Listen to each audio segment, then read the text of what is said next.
morning. My name is Dr. Marli Conradie Smit. I'm the head of the Division of Endocrinology in the Department of Medicine at the University of Stellenbosch. And it is a privilege for me today to be presenting to you on diabetes in the COVID-19 era. We do not have a long time. Of course, this is a huge topic as it has been a collision of two pandemics, with COVID really highlighting the problem that we have with diabetes mellitus in the world.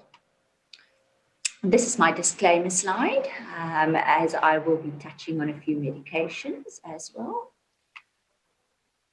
We are all familiar with this slide, showing the problem with the pandemic, the first pandemic of both obesity as well as diabetes mellitus in the world. Both type 1 and type 2 diabetes have been increasing.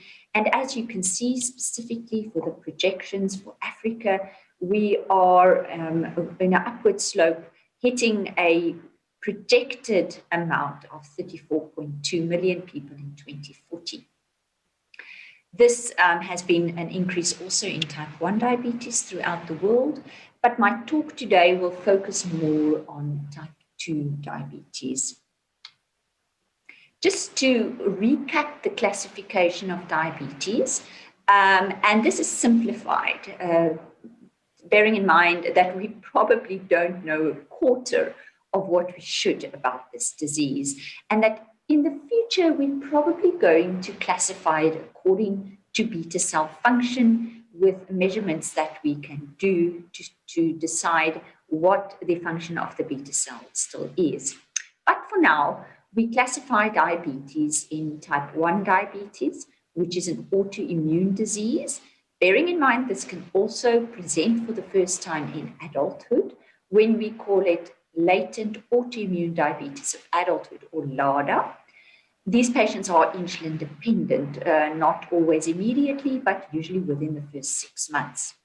Type 2 diabetes, that we all know very well as a disease of lifestyle with a strong genetic component in terms of family history as well as obesity. The problem there being initially insulin resistance. There is, as I've mentioned, beta cell dysfunction as well, with numerous of these patients ending up on utilizing insulin as well, especially later in the disease. Gestational diabetes is a distinct form of diabetes presenting in pregnancy. The term used more is diabetes in pregnancy, DIP, as a lot of the time pregnancy is the time when patients present to healthcare and that type 2 diabetes is diagnosed for the first time. True gestational diabetes would resolve once the pregnancy has ended. There are other specific types of diabetes, and I'm not going to go into the details, just to mention that the common ones are really drug and chemical induced, like the use of glucocorticoids and certain monogenetic diabetes syndromes, as well as problems with the pancreas causing exocrine dysfunction as well. So at a primary healthcare level, it would be important to decide who to test for diabetes or then pre-diabetes in asymptomatic individuals. This is a list that I have taken out of the SEMSA guidelines, which I will touch on a little bit later.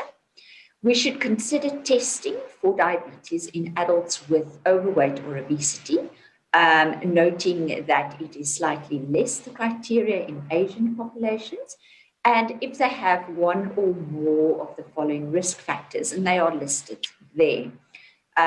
For example, a history of cardiovascular disease or a first-degree relative with diabetes. Physical inactivity and clinical conditions associated with insulin resistance are amongst the list as well. So if you have a patient with prediabetes, for example, the A1C has been more than 5.7 before, you should be testing that patient yearly. Women who were diagnosed with gestational diabetes before should have lifelong testing at least every 3 years.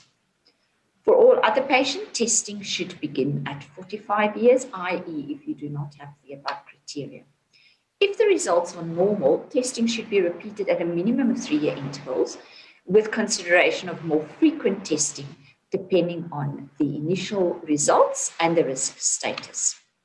HIV being a clear risk, patients should also be screened for diabetes on a regular basis.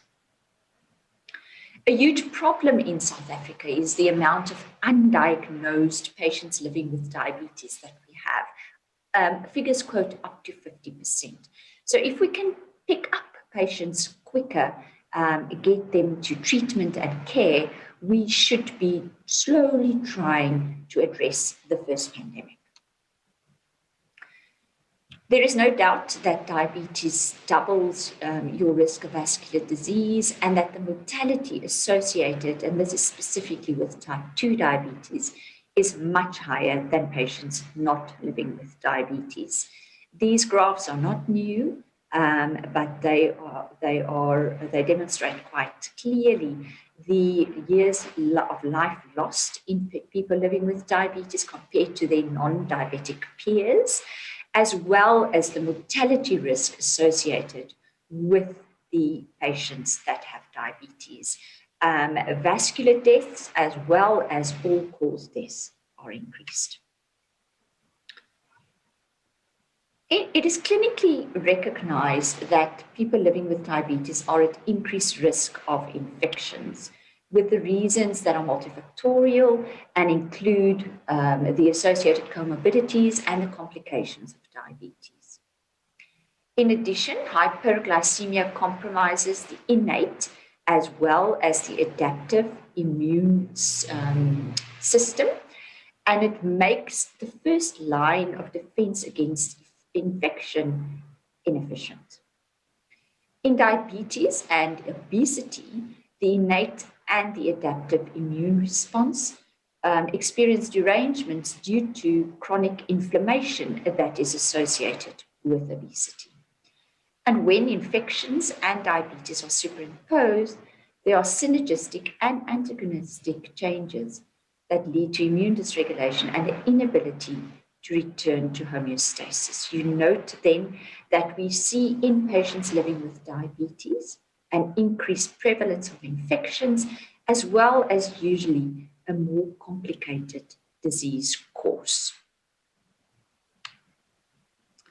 This has also been demonstrated in the SARS-CoV-2 infection, or then COVID-19 as we all know it.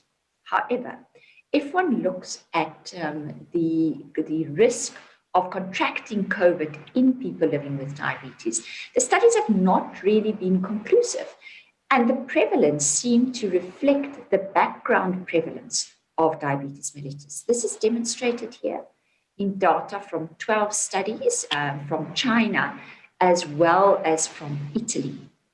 So the conclusion being that we do not think people living with diabetes are necessarily more susceptible to getting the infection, but if they do, the outcome and the complications is where the problem is.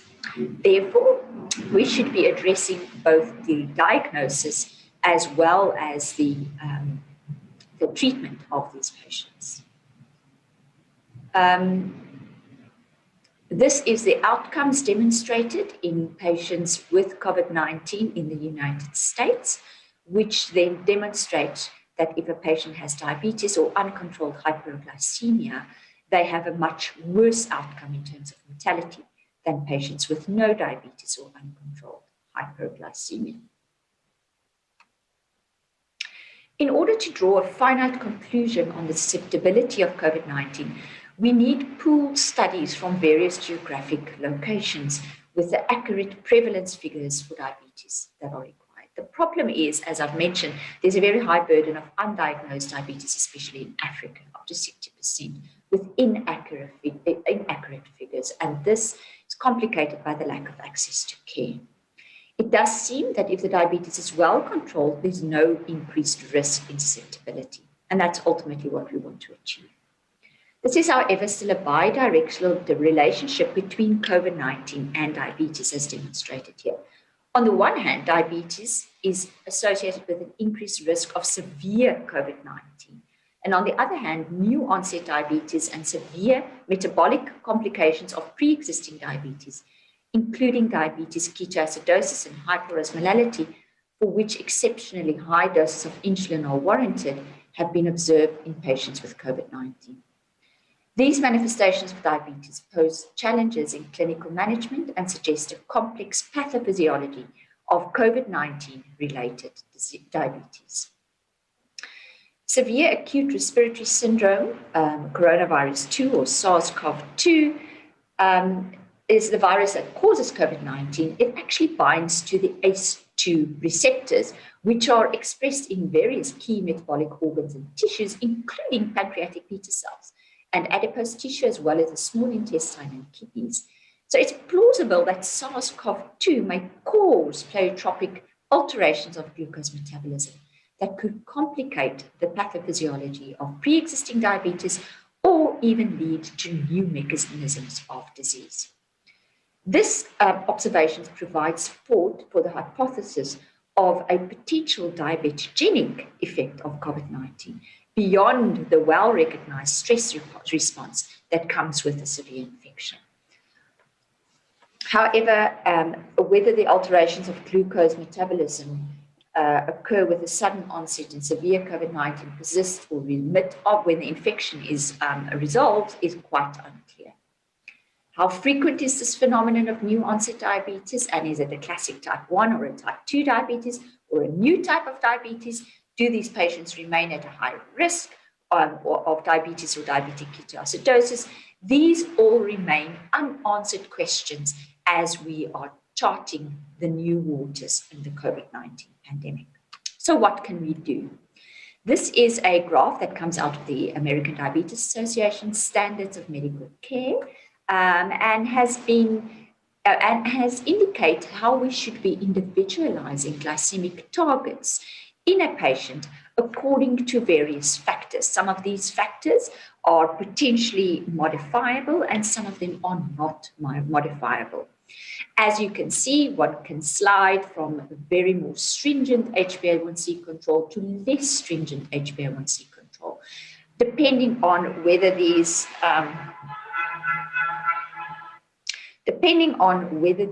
factors are playing a role. For example, life expectancy, other comorbidities, or then disease duration. This is the latest type 2 diabetes guidelines for the management in South Africa. It's slightly outdated and is in the process of being reviewed and rewritten. But at this stage, I think it is a very good guide at a family practice and primary care level to reference, as it is quite comprehensive, looks at complications, and then addresses the approach to management. So the purpose of treating hyperglycemia is to sufficiently reduce the blood glucose to reduce symptoms of hyperglycemia, and then, of course, to prevent or delay the onset of microvascular and macrovascular complications. This is a summary of the approach to medication. As you can see, there are various lines: monotherapy, dual therapy, triple therapy, with green blocks, which is the preferred agent, purple blocks, the alternative agent, and then red blocks where you should really consider not starting as a preferred agent. Bearing in mind, when these guidelines were written, the SGLT2 inhibitors were not yet registered in South Africa. So the SGLT2 inhibitors, for example, in the second line, in a purple block, may switch more to a green block at this stage. This is the 2019 guideline published by the ADA and the EASD, which is the European Association for the Study of Diabetes. Much more comprehensive, as you can see, and a little bit overwhelming, so I'm going to run you through it. The first bit on the graph over there essentially relates to the establishment, or whether there is established cardiovascular disease, chronic kidney disease, or heart failure. If cardiovascular disease established predominates, you will choose usually a GLP-1 receptor agonist in addition to metformin, or alternately a SGLT2 inhibitor. If heart failure or chronic kidney disease predominates, preferably you would go for the SGLT2 inhibitor first. Proven cardiovascular benefit means that there is label indication for reducing cardiovascular events. So that is why it's written in these guidelines. SGLT2 labeling varies by region to region, and one should really look at the individual agent also regarding EGFR cutoffs for the initiation and the continued of treatment. The two empagliflozin and dapagliflozin are available in South Africa. Canagliflozin have shown a reduction in heart failure and to reduce CKD progression. Dapagliflozin have primary heart failure outcome as well from the DAPA-HF trial. Degludec and U100 glargine have showed cardiovascular safety in terms of insulin. And you can choose a later generation of a sulfonylurea as they are cheap, available in South Africa, and you can reduce the hypo risk through that.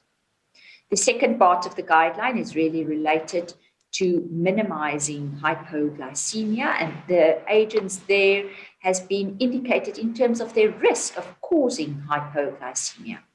As you can see, the hypo risk with basal insulin is more with Degludec or U300, less with Degludec or U300 than with glargine U100 or Detamir, which is less than NPH insulin. Hypo risk, of course, is exacerbated by factors like renal impairment and in elderly patients. And there is a place for agents with a low hypo risk, for example, the DPP-4 inhibitors like vildagliptin, that is registered up to end-stage renal disease. You see here that they mention the agents here that are associated with a lower risk of hypoglycemia, something to take into account when choosing your drug. Furthermore, the third bit of the guideline really looks at weight gain or promoting weight loss. In our SEMSA guidelines, it is advised that patients are weighed at every visit. Lifestyle intervention should be a goal at every single clinical contact, even at primary healthcare level. And it is shown that if you could just get the patient to reduce their weight by 5% to 10%, you already improve the cardiovascular risk. So one wouldn't want to give drugs that causes weight gain. Insulin, sulfonylureas, and the TZDs are associated with weight gain, though it is not massive. The newer generation sulfonylureas, like diaglycide MR, really is not associated with a significant amount and comparable to other agents. Insulin, however, is associated with a significant amount of weight gain. GLP-1 receptor agonists have efficacy in weight loss, and you see the various agents. We have liraglutide as well as exenatide available in South Africa. Cost, of course, a major factor, and one has to bear that in mind in our country.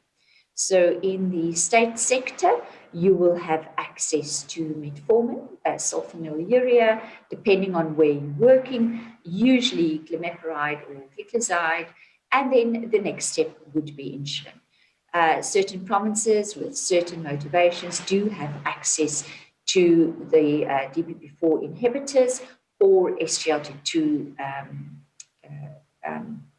agents, but that is not a specialist motivation and not readily available.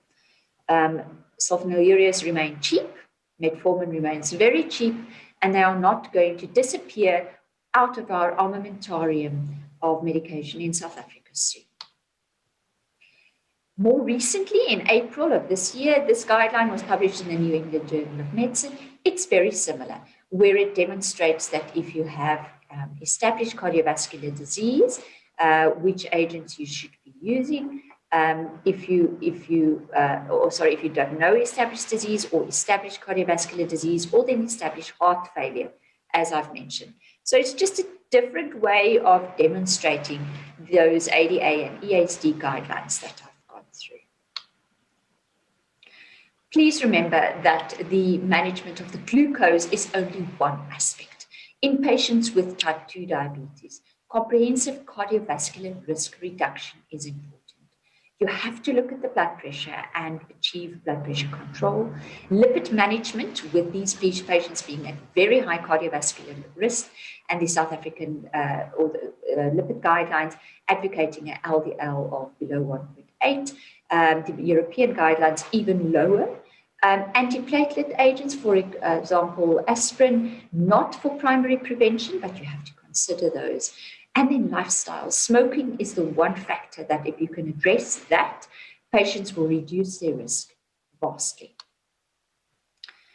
Just as a final word before we end off, and of course I couldn't go through all the agents in the short time that we had, but I do hope that I've given you an overview of where to place the various agents. Just a final word, and I'm going to leave it to the International Diabetes Federation. They've highlighted 3 important concerns for people living with diabetes during the COVID-19 pandemic. Vulnerability, and the fact that diabetes poses a risk that could be altered for the outcome in COVID-19 is an important aspect, and that is where we can make a difference.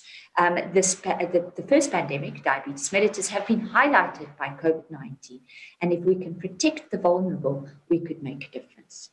Access to care is an issue. Healthcare systems have been forced to suspend routine care for non-urgent cases in the advent of the pandemic, causing a disruption in the continued care of people living with diabetes, and at times problems with access to medicine. Patients have always been, or have also, and I've seen this in my own patient, been afraid to attend healthcare facilities due to a perceived increased risk.